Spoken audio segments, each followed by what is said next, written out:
రెండోసారి బాధ్యత వహించిన కేంద్ర మంత్రిగా ఉన్న కిషన్ రెడ్డి గారు, రెండోసారి పార్లమెంట్ సభ్యుడిగా కేంద్ర మంత్రిగా పనిచేస్తున్న బండి సంజయ్ గారు గ్రేటర్ హైదరాబాద్ ఎన్నికల సందర్భంగా ఆనాడు వరదలలో హైదరాబాద్ మునిగి ఈ ప్రాంతంలో కార్లు, ఆటోలు, సైకిల్ మోటార్లు, పేదవాళ్ళ ఇళ్లల్లో ఉండే టీవీలు, ఫ్రిడ్జులు, నిత్యావసర వస్తువులన్నీ కూడా ఆనాడు నీట మునిగినాయి.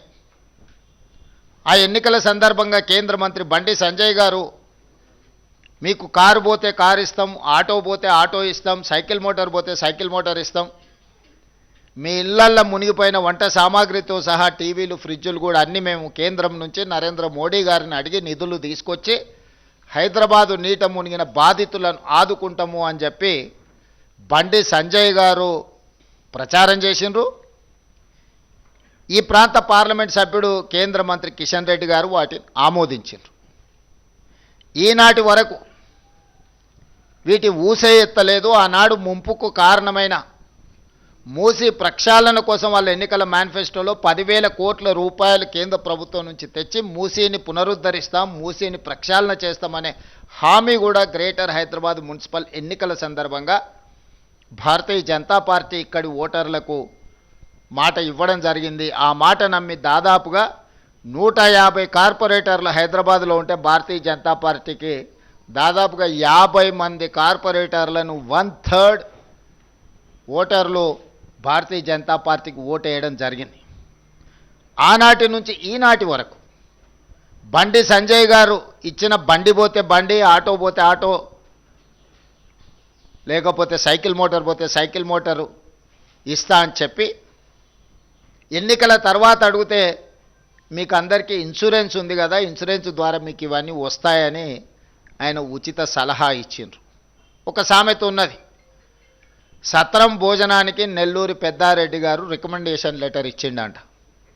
సత్రంలో పెట్టేదే ఉచిత భోజనం. వాళ్ళు భోజనం పెట్టే సమయంలో ఎవరు వచ్చినా కూడా వాళ్ళకు ఉచితంగా పెడతారు. దానికి నెల్లూరు పెద్దారెడ్డి పెద్ద ఎత్తున రికమెండేషన్ లెటర్ రాసి దాన్ని మొత్తం ఫ్రేమ్ కట్టించి పంపించాల్సిన అవసరం లేదు. ఇన్సూరెన్స్ ద్వారా ఇన్సూరెన్స్ ఉంటే ఆ ఇన్సూరెన్స్ పొందడం ఎలా, ఇన్సూరెన్స్ చేసుకున్న వాళ్ళకి తెలియదా? దానికి బండి సంజయ్ గారి రికమెండేషన్ ఎందుకు? ఈనాడు కూడా కిషన్ రెడ్డి గారు, బండి సంజయ్ గారు, భారతీయ జనతా పార్టీ జాతీయ అధ్యక్షుడు, పక్క రాష్ట్ర ముఖ్యమంత్రి ఫడ్నవీస్ గారు, బీజేపీ అధ్యక్షుడు రామచంద్రరావు గారు 3 సార్లు ప్రధానమంత్రిగా 12 సంవత్సరాల నుంచి కేంద్రంలో అధికారంలో ఉన్న బీజేపీ ఈరోజు మున్సిపల్లో ఓటు వేస్తే కేంద్రం నుంచి నిధులు తెచ్చి మేము అభివృద్ధి చేస్తామని మాట ఇస్తున్నారు.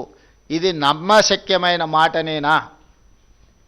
మిమ్మల్ని నమ్మొచ్చా? 12 సంవత్సరాల మీ గత చరిత్రను చూసిన తర్వాత తెలంగాణ సమాజం ఇంకా మిమ్మల్ని నమ్మి మోసపోవాలని, నమ్మించి మోసం చేయాలని ఈరోజు మీరు ఓటర్లను ఓట్లు అడుగుతున్నారు అని అంటే ఇది తెలంగాణ ఓటర్లను, తెలంగాణ ప్రజలను అవమానించినట్టు కాదా?